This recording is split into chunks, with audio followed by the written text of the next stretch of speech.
Yeah, they absolutely love it. You should hear them when I say walkers. They run straight to their lead and they know we're going to come to the park and they're going to get a good workout, especially on a nice day as well. They always have fun. If there's any birds about, Dexter does tend to like to chase them. I'm from quite a big family. When the fun fairs were on, we'd always come to them.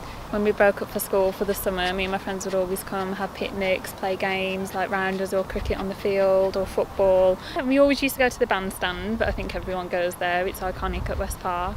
And then just a little bit by the conservatory, the musical steps on the ground, we'd always go hang around there as well. So we found a picture just in the cupboards of my granddad with a couple of his friends, and when we put it on Facebook we actually found out that he was in West Park. It's an absolutely beautiful place, especially all the flowers. It's really well kept, especially in the summer. It just looks absolutely beautiful and it's lovely. It's right on your doorstep. You only have to drive through Wolverhampton and look at all the greenery that we have. There's so many nice parks, West Park just being one of them. You've got Bantock, you've got East Park.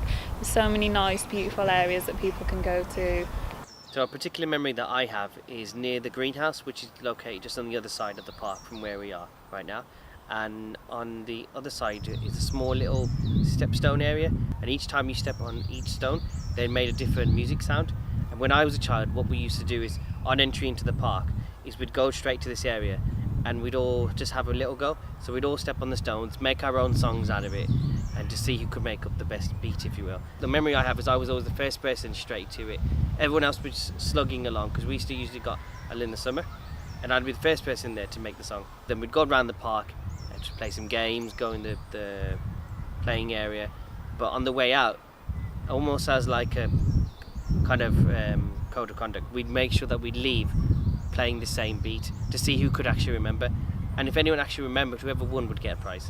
Because I used to live round the corner from the park, I made it almost a daily trip, whether it be after school, or if we were in school and we'd just broken up for the summer, I'd go during the day and meet up with a couple of friends, or if a couple of cousins had come down to visit for the weekend or for the week, and we just go to the park, play some football. I've already brought a few of my nephews and nieces as I've got older, and this is a place that I would love to bring my children, because it's something that's so close to my heart, and I have so many fond memories. I would like to think that they would have fond memories, and it carries on and carries on. With Wolverhampton there are these little places, so you've got like West Park, you've got Bantock Park as well. There are these things that can be offered to the people who live here and for people who come out of the city.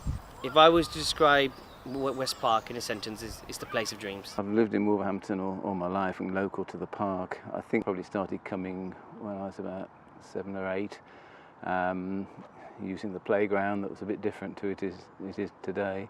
But then it developed into playing football really along the Broad Lane boundary. We used to play every night and at the weekend, just local people really, not organised games. And Dutch garden as such wasn't set out then, and it was mainly the house, its outbuildings. In fact, my main recollection is my son Chris playing cricket when he was, I suppose, about the age I'd have been when I started coming over. And because we know the tree we used to use as the wickets, and it'd be a lot easier to get him out now because it's twice as wide as it was when we used to come over. The main thing we come for is the cafe, which is very good. In the last couple of years I've got involved with the Friends of Bantock, trying to boost the park and boost membership and raise funds to add little bits to the park, like where we are now in this rose garden. It is accessible, and you know, people can come, and there's such a range of activities. I mean, we've got,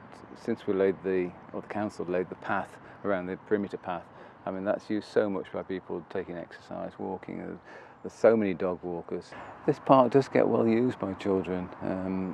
The house attracts a lot, and events are put on with children in mind, certainly in the house as well. Well, I think the favourite place would be the courtyard really. It's just an idyllic spot, you know, on a nice day, just to have a coffee, inevitably a cake I guess, and you know, just chill out really.